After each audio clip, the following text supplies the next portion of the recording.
Servir l'Éternel, c'est une responsabilité très sérieuse. Un devoir pour tout enfant de Dieu. Prendre soin de ses enfants, de ses brebis. Chers frères et sœurs, nous sommes sauvés pour sauver. Comment peut-on sauver? C'est en lui servir. Une fois pendant la nuit, je me suis allongé dehors. J'ai été enseigné par des choses, mais des mouvements. Lorsque je levais mes yeux vers le ciel, je vis la lune et les nuages.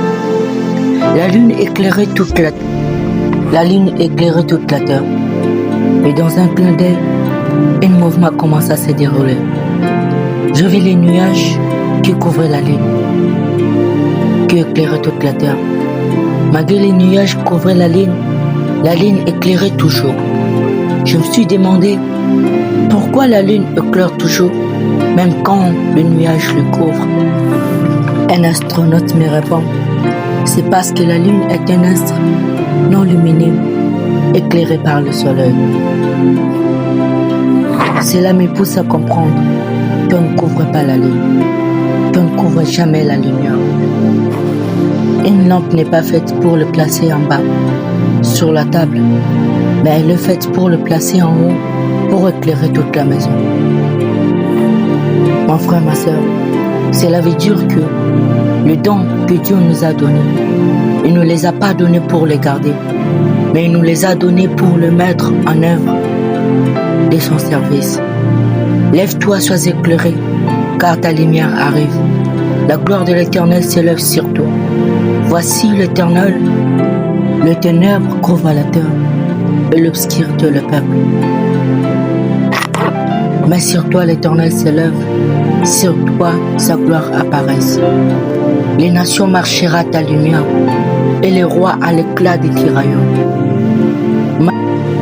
Ne néglige pas le don qui est en toi et qui t'a été donné avec l'imposition de main des assemblées des siens.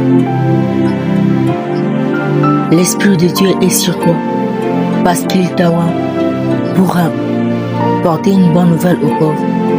Il ajoute encore, allez prêcher jusqu'à le royaume du ciel est proche. Mon frère, ma soeur, tu es choisi de Dieu, car un homme choisi est celui qui est mis à part pour un objectif. Alors moi et ton autre objectif est celui de servir l'Éternel. Tu te frappes la poitrine en disant que tu as reçu beaucoup de dons venus de Dieu. Depuis que tu as reçu ces dons, qu'est-ce que tu apportes dans le ministère? Ne cherche pas à finir comme ces mauvais serviteurs qui allaient cacher ce qu'on lui avait donné. Aujourd'hui, je t'apporte une bonne nouvelle. Dieu a déposé ses charges en toi pour le servir. Tu as reçu gratuitement, donné aussi gratuitement. Ne fais pas de ce que Dieu t'a donné comme un commerce, car cela est le comportement d'un mauvais serviteur. Un bon serviteur est celui qui a le même sentiment que Christ, lequel existe en forme de Dieu, n'a pas regardé comme une croix à être semblable à Dieu, mais il s'est dépouillé lui-même en prenant forme d'un serviteur, en devenant semblable aux hommes. Il s'est humilié lui-même, il s'est rendu obéissant jusqu'à la mort, même jusqu'à la mort de la croix. Un bon serviteur est distingué. Un bon serviteur est un modèle pour les autres, en parole, en conduite, en amour, en foi, en pureté. Ne permets pas après tout ce travail que Jésus te dit, je t'ai jamais connu. Ma frère, ma soeur, servons l'Éternel avec toute vérité, en lui craignant, en marchant selon ses paroles et selon tous ses principes, en lui obéissant. Veille sur toi-même et sur ton enseignement, car en agissant ainsi, tu te sauveras toi-même et tu sauveras ceux qui t'écoutent.